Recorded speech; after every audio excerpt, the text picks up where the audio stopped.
Hello, I'm Jessie Lezak. Welcome to Deconstructing Data, or I think we're calling it now. We're still going to be taking some feedback from the audience once we publish the podcast. But again, I'm Jessie Lezak, head of marketing at BDEX, along with our co-host Joshua Morgan, BDEX content marketer extraordinaire, and of course David Finkelstein, BDEX's co-founder and CEO and Forbes Tech Council member.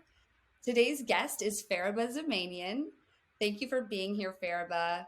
Um, could you please start from the beginning and tell us your full story before even coming to TiVo? Wow, I don't know if we have enough time for that, Jesse, but I'll try to do my best and be brief. But thanks again for having me. This is so fun to be a part of this conversation. And, really it is one of my favorite topics, which is data. I could say in an abbreviated form, my entire career has been based on monetizing data for advertising, whether it's the technology or the intelligence that comes out of the data and interpreting results from advertising performance and then feeding that back into planning as well as the creative process. My career dates back to a start at Nielsen, where really I think about the first half of my career was about the measurement and understanding the impact once advertising is delivered to consumers. And a large part of that too was really dissecting the creative within advertising in terms of its ability to break through, be likable, and persuade interest in my stints or tours at NPD and Ipsos. And then I really kind of got my segue into that interaction between media and advertising because the two are so siloed historically and even still today in a startup company called IAG Research, which was doing something very innovative in trying to understand the impact of advertising in the environment that it's placed.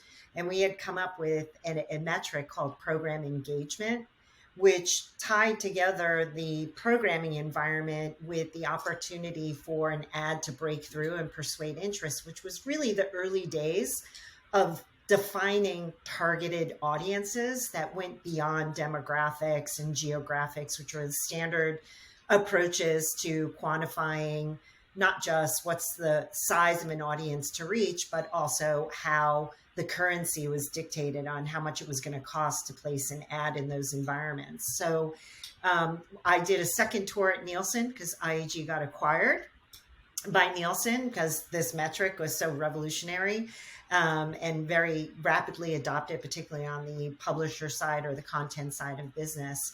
And really what began my tour at TiVo, which was I joined a company called TRA, my second startup.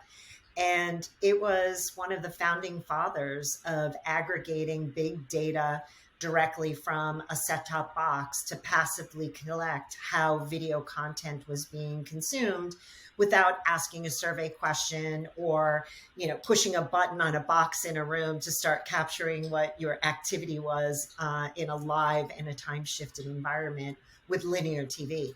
So I've technically been with TiVo for 13 years because TRA was acquired by TiVo. They were a investor in TRA and acquired us. And then we got acquired by a company called Rovi Corp. And 2 years ago, actually in June of 2020, during the pandemic, we were acquired by Xperi. So Xperi is a holding company essentially that's got a portfolio of brands, including TiVo and other entertainment or software-driven products that are in the automotive space. So HD radio, DTS, connecting car and extending the entertainment experience from inside the home to the car, as well as IMAX and IMAX Enhanced, which is also that experience in theater.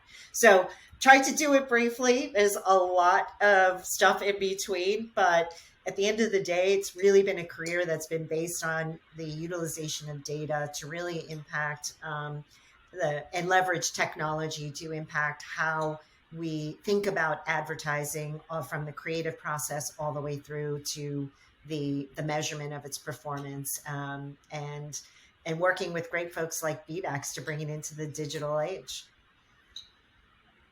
Yeah, that's cool. I didn't even know your history there with Nielsen. Yeah, all of 2 it at tours. least. Yeah, it's funny because I know a couple of people that have had similar experiences where they worked for a large company, they moved to a startup, and then that startup gets acquired by that company that they were working for, and now they're back working for that company again. So it's funny that you had that same story. It is a common theme, and I think during this era too, where there were such innovative ideas that leverage technology, especially in the advertising space, which really had been dormant for so many years and entrenched in the methods of which they were not only entertainment was being brought to consumers, limited to a single screen, but now with all the touch points and the ways that advertising can reach a consumer through that content has been incredible. The evolution in the last, I would even say 5 years, is really when it's accelerated and changed so much. And Nielsen's been a big part of that history and also a lot of that change, as we've seen in recent day. Yeah, absolutely. So I'm curious because there seems to be a trend with a lot of people where about every 24 to 36 months they kind of they jump to another company, and it's not necessarily for a bad thing. They just realize that sometimes financially they can be compensated by switching. But you have kind of stayed where you're at for a long time. So what is it about the programmatic advertising that kind of really keeps your interest focused? So I would have to say, even though I'm sort of still been working for the same company for the last 13 years, I've actually worked for several different companies as I've gone through that with, 3 acquisitions. You have, in each case has been not just a different state of the industry, but also a different type of organization, many of them software and technology backed, but they brought a complementary asset to the table of what we were doing with TiVo, which for me and my specialization has been harnessing the power of data in order to fuel, development and creation of new techniques that enable the marketplace to be more impactful with advertising. So what I've actually been very fortunate through this evolution of the organizations I've worked from is they were constantly building upon not just the technology, but also the focus on where as an organization we were really going to specialize within. And it's really been an additive experience.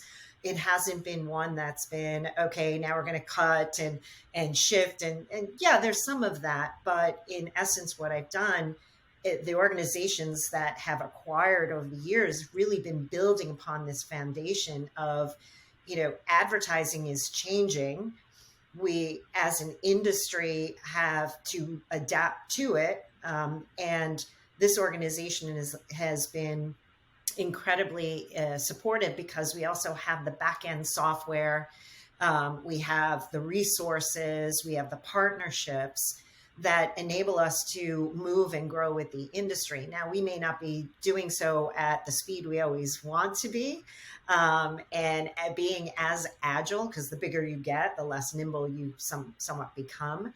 But I think what's been great is that is aligned incredibly well with the advancements that have been happening, specifically when it comes to advertising and programmatic activation, in that this is a world that's becoming much more self-service.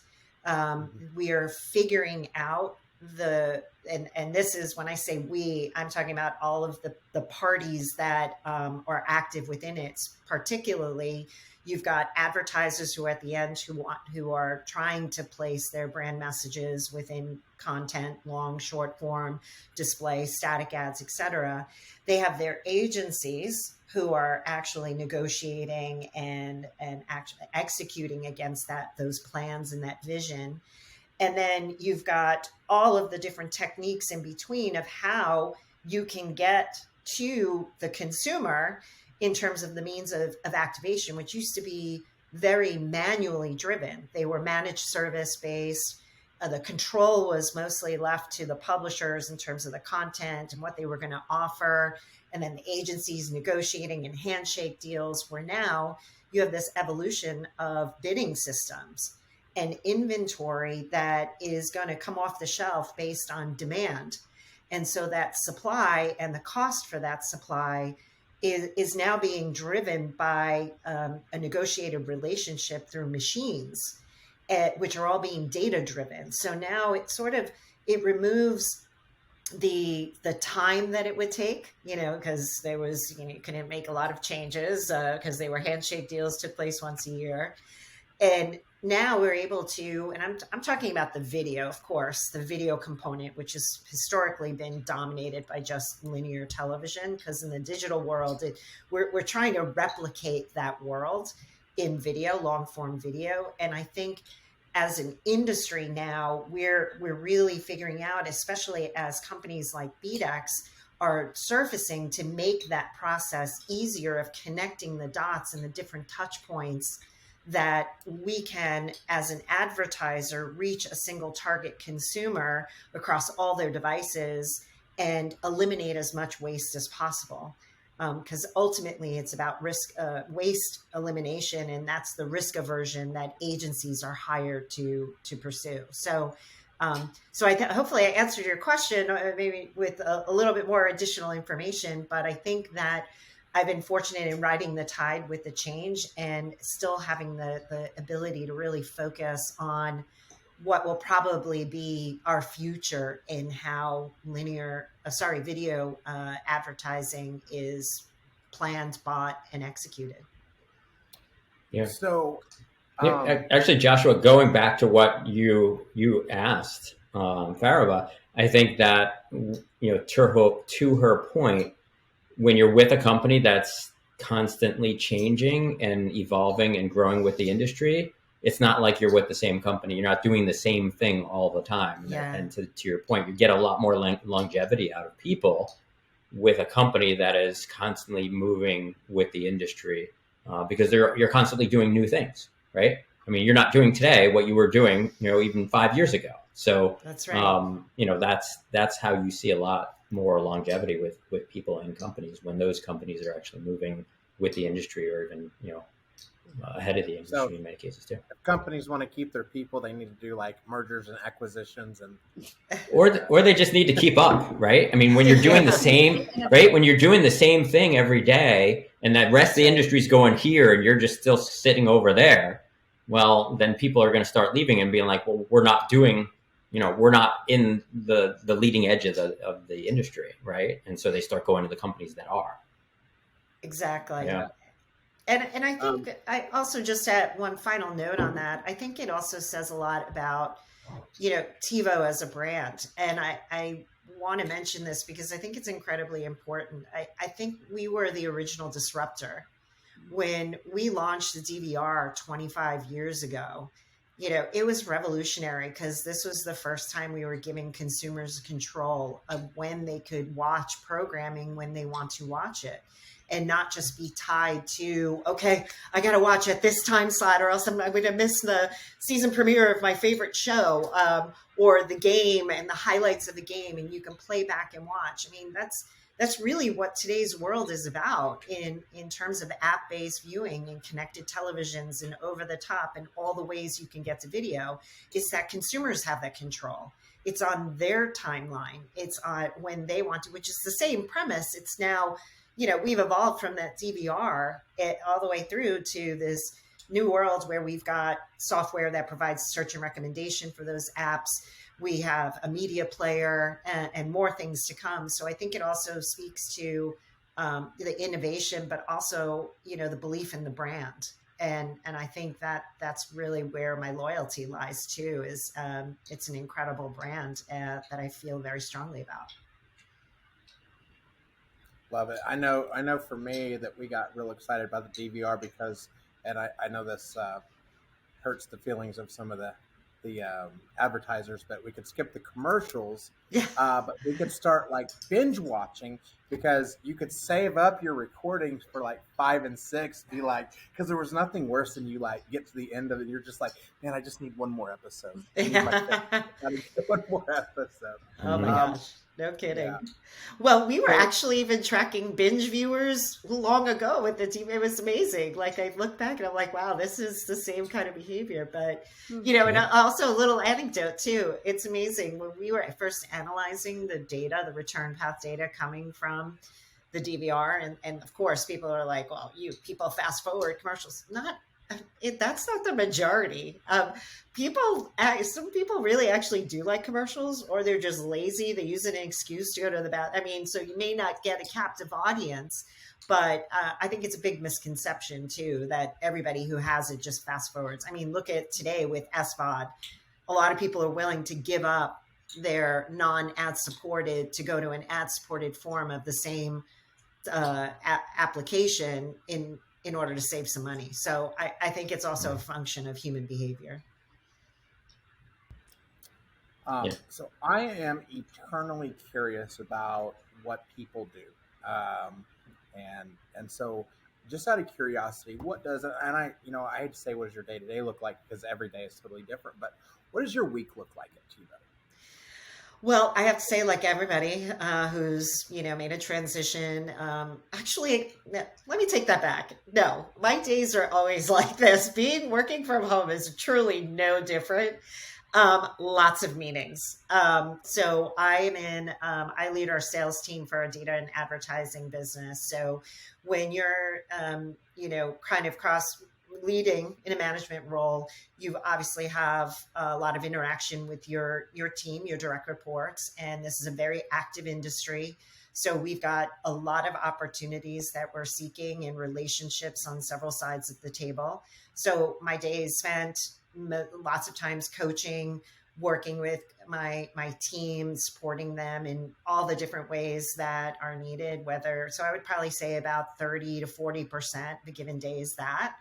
But then another portion of it, I dedicate to really just staying on top of this marketplace and making sure that I am, whether I'm involved in doing great things like this in podcasts, participating in industry events, speaking engagements, or sitting in on webinars to hear what others are doing so that I have perspective and can provide that insight back to my team as well as my organization as a whole. And then I think, you always have your sales hat on. So being able to interact with former colleagues, new ones that we're meeting, and really evangelizing the work that we're doing at TiVo and Xperi as a whole. And then other times is really working, I'd say another 15, 20% is working with my partnerships like BDEX and really ensuring that we're growing together and taking advantage of all the opportunities. So the hat, and then a product hat, of course. So a good portion of my time during the week is going to be talking to the marketing team about what our developments are in our product, or even speaking to some of the engineering team about improvements and other ways that we can evolve our product as we go forward, specifically our data products. So I wear lots of different hats on a daily basis, and I can't say that one week is that different from the next, but what it is a very active week, lots of meetings and interactions with people from all different roles within and outside of the organization. So I think so that also keeps it incredibly interesting. So out of curiosity, and I'd like to hear from both of you. I'll ask David this first. We are soon going to be first party data only because we're eliminating a lot of the third party stuff. So how are we going to see more outsourcing of our data from data exchange companies, and what is the positives and negatives to both of the eliminating of the third-party data? So that's an interesting question. I think that there's going to be a decline in third-party data that's available, right? So there's going to be more dependency on first-party data, and it's something that we've been pushing for years, is for companies to understand their customers better, take care of learning about their existing customers and collecting that data and knowing how to use that data. And I think that, you're going to see more and more companies finally figuring out how to do that, more and more tools to enable them to do that, and more tools to enable them to leverage that data. And that's, what we've been doing on the OmniIQ side, is really, building tools to help companies and marketers to leverage first party data. Because, if they don't start now, they're going to have to start, and they're going to have to be able to do it at some point. And so I think that that's always been a crucial thing that a lot of people have made the mistake, I think, of not doing, because what's more important than knowing your own customers, right?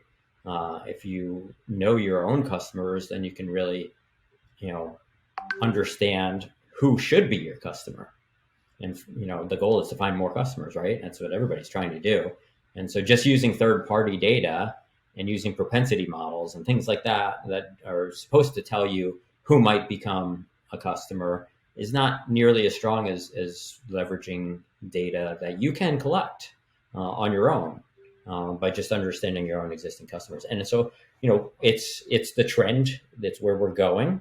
And I think it's a good thing, because I think that it'll give companies the opportunity to improve over what they've been doing, because a lot of that third-party data really isn't that good, and it's taken a number of years for them to for people to realize and accept that, from a quality standpoint. And what could be better? What could be higher quality than your own data, right, on your own customers? And I think it's been, just in general, there's a few things to kind of add on to that.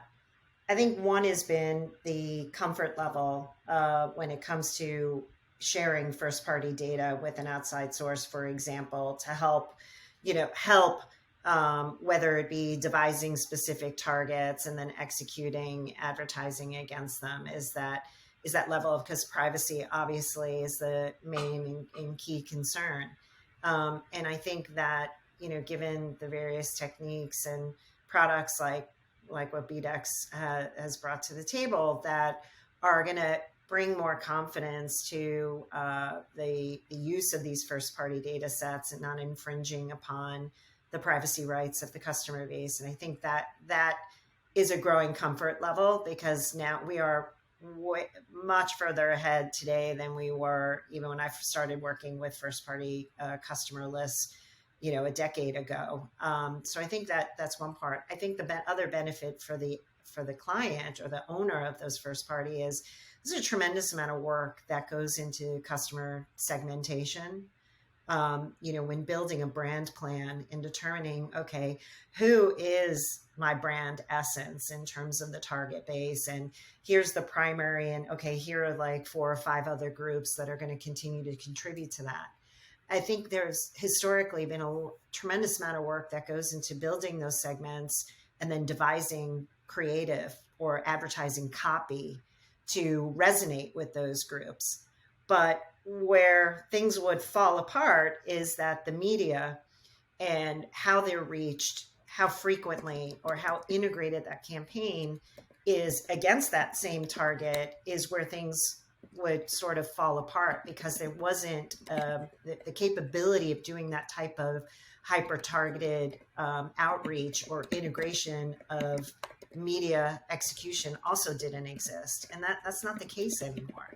So now with the first party data, it's an opportunity to tie not just, okay, here's my customer base, but now we can tie outcomes, the KPIs that we're seeking post advertising by brand or vertical, however, and then tie that back to the original customer segmentation process of saying, okay, this based on all this qualitative and some quantitative research, this is the core of my brand who's going to drive our business. How we are connecting those dots it has now become more of a reality than it ever was before in terms of an execution plan. So I think now with that realization and that adoption of, comfort of being able to use first party lists, and map it or match it to other data sets like television viewership data, those levels of sophistication are no longer a thing of the future. They're here today. So I think that convergence now of that pre-planning to post in the brand and customer segmentation area is now a reality, and something that will really help force the enforce the push on first party data use. Good answers. So this is an election year, transitioning topics here. So as an election year, we just got done talking about this on the fireside chat. So for those listeners on this podcast who didn't hear that full fireside chat, what would you both say were the highlights you took away from that conversation in regard to political advertising in 2022? Fariba, you can go first. Okay. Doesn't matter. It doesn't matter. I mean, I'm sure we probably have similar answers. I think for me is, given the sophistication of this vertical when it comes to targeted candidate ad placement, they are one of the first who really embraced a data-driven approach and let the data speak for where they should be targeting a specific voter base and how often. I think now what we learned is that through programmatic and the extension of reach that we can achieve digitally from the linear initiatives, that too is at our fingertips for this upcoming midterms. And being able to be more efficient with how a candidate message can come to a targeted voter segment doesn't have to just be on a linear TV buy. It can be done in combination with whether it's a programmatic buy or a managed service buy for connected TV to continue to get that long form and reach that voter base that may be cutting the cord.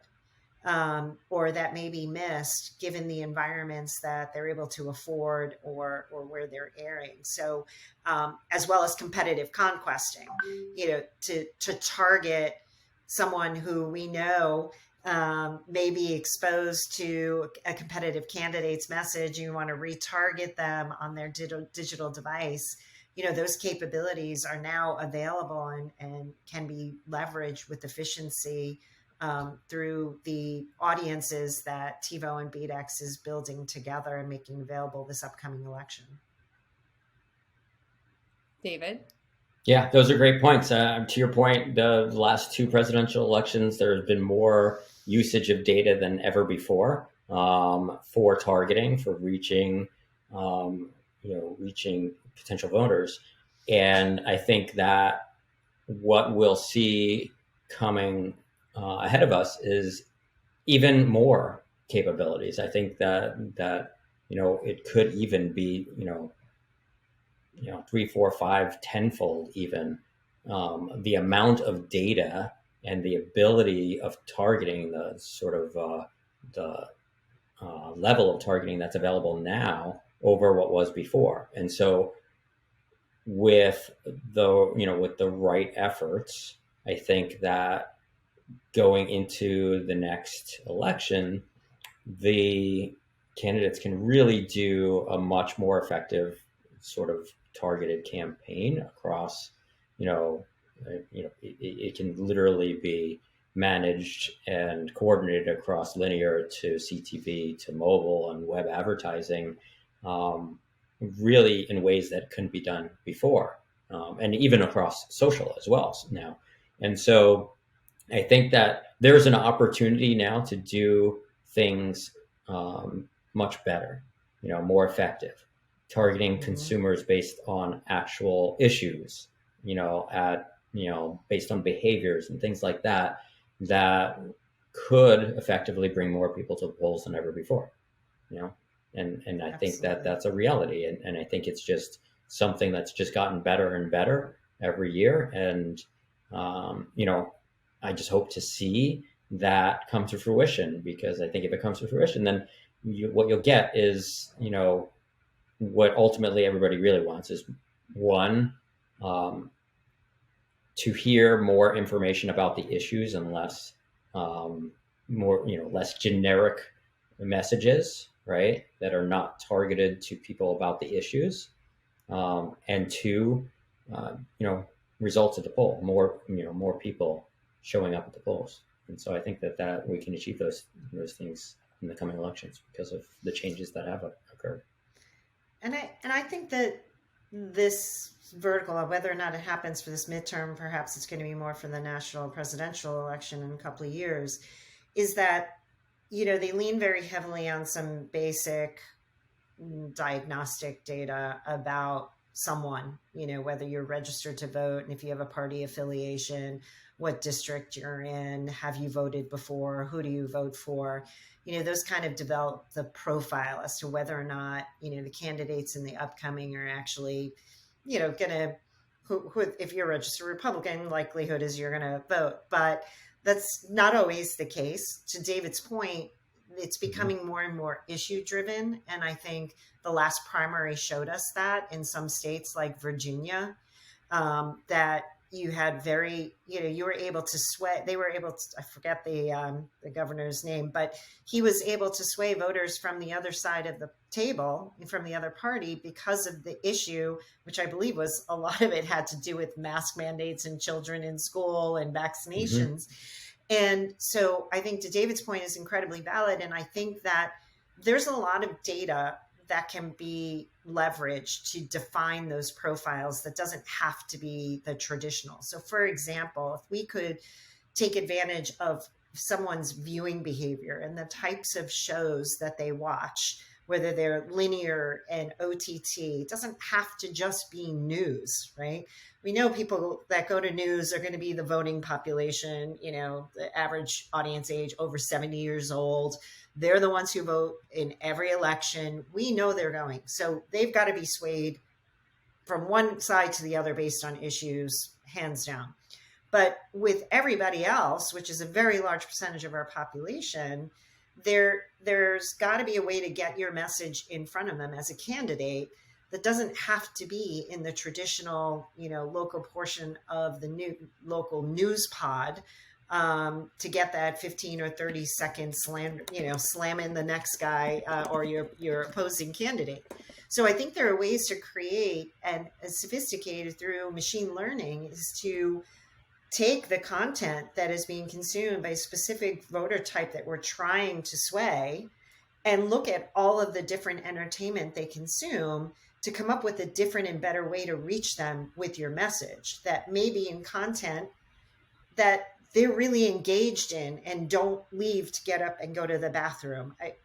I'm just kind of hypothesizing here, but I think I know you know what I'm saying is that there are other ways besides the standard approaches to be able to define an audience and then insert messaging in that content to get their interest. So I think the political arena is one that is very sophisticated and probably will dabble in some of that upcoming for targeting purposes. Very interesting. So it all comes down to understanding your audience and targeting your audience. And speaking of that, we launched OmniIQ officially yesterday, April 20th. So David, how do you see this, our new app, OmniIQ, helping the TiVo-BDEX relationship? Yeah, I mean, in all honesty, it's something that we've already been doing. OmniIQ is now a sort of a user interface to everything that we've been doing with TiVo for over a year now. So it's exciting. I think that it'll just take it to another level. And then how does our audience benefit? Say that again? Our joint audience, TiVo-BDEX joint audience. Yeah, so I think that it's going to enable us to bring the technology of using machine learning to build audiences off the TiVo seed data, to even more people. And so making it a lot easier for you to build a custom audience that's based on TV viewership or ad viewership, or, and leveraging that across other data assets, and, across all media, whether it be, CTV or mobile ad targeting or whatever. Yeah, and I think that, what we've unlocked as an industry when we became so digital in total, is that you create like an appetite for more, sooner, faster, more precise. I don't want on the shelf. I want something specific to this initiative or this particular customer campaign. And that brings strain on many businesses when you have to be that highly nimble. And so the Omni IQ, what it's enabling is that actually not just enabling, but really accelerating how nimble we can be in responding to the various types of customers that want to leverage, let's say, a linear campaign extension. They want to avoid duplication. They want to isolate people who have been exposed, because yes, people are still watching linear TV. And unfortunately, I have to remind people all the time that we're not all cord cutters per se. But, if we've got 60% of the population that's still tuned into some type of live or time shifted linear, there's, advertising that's still running across, this premium inventory. So the ability to then harness the power of, those that are best reached in a digital environment, this campaign extension of I'm exposed or not exposed on linear, and I want to take that group and focus my digital campaign against one or the other groups. So we do this a lot with some of our customers today, especially with competitive conquesting, isolating and identifying those who are exposed to my competitors' ads. And now I'm going to digitally retarget them through, mobile or display or even connected TV. Those are very customized audiences. So as those requests, and often they need that audience and, they need it yesterday. So the ability to have that self-service model to be able to do these types of customizations upon request really is, kind of sticking with the theme of our conversation, has been moving in trend with where this industry is going. So, if we're going to open up this capability of digital and facilitate and self-service, then we have to be nimble to respond to custom requests, because that's what we're going to see more often as the expertise, familiarity, continuity of execution in this industry continues to get sophisticated. Mm-hmm. Yeah, it's a good point. I mean, even if you go back even just a year or two ago, everyone was pulling, standard audiences off the shelf, right? And, custom audiences, oh, okay, well, we got to figure out how to do that. And there's a lot of work involved. And in a couple of weeks, we'll have that for you, right? Now, at the press of a button, with processing power, the cost of processing power coming down so much, we can have a custom audience built in 2 hours and have it pushed to a platform, and you're off and running. And so that's just crazy. And, that when you think about that, it just, like you said, moving with the industry and faster than the industry can even catch up. It's just, that's how things are going, and everything's, available now at the touch of a button. Yep, that's right. It's amazing. I had a conversation just the other day with somebody, and I had to go back to like my early days, and literally I worked on diary panels, like pieces of paper, pen to paper, pencil to paper, where, it was literally asking questions that were all jammed into this, and then seeing where we are today. It's incredible, actually. Never really thought it would happen. Not like this, and not this fast. Some of the, having something like an Omni IQ, I mean, the fact that we have the Holy Grail exists, because that's what we used to call it, right? Oh, we can't connect somebody's, ad impression to action. It was always done sort of as a correlation exercise. and we'd run simulators and, try to predict what people were going to do. And now we don't do that, right? Now we're having conversations about changing the currency based on outcomes because we can connect those dots. And I think it's amazing, and it's going to be a hell of a ride to come. Yeah. Great. All good stuff. So we're running low on time, but I still want to ask this really important question because I know it was something on one of our meetings that you were really getting into, Fariba, as something that's really important that we needed to educate our audience on. And it's all about having accurate deterministic data. And could you just talk to the listeners through the entire process and how it's all done deterministic, all the way to analyzing deterministically, all the way to analyzing the outcomes? Yeah, so our data is actually the collection of every action that happens. So for the set-top, I'll talk about the set-top box data first. Mm-hmm. So the set-top box data is every time there's an action on the remote control, from the point you turn it on, changing channels, or even doing nothing. All of that is actual data that's being captured on a second-by-second basis without any interpretation. Like there is nothing that happens on our end that is, observing that behavior. We're literally capturing that from what we have as a mini computer that's storing this data, putting all of this in very simple terms, that is then effectively gathering and putting all that data into a central repository.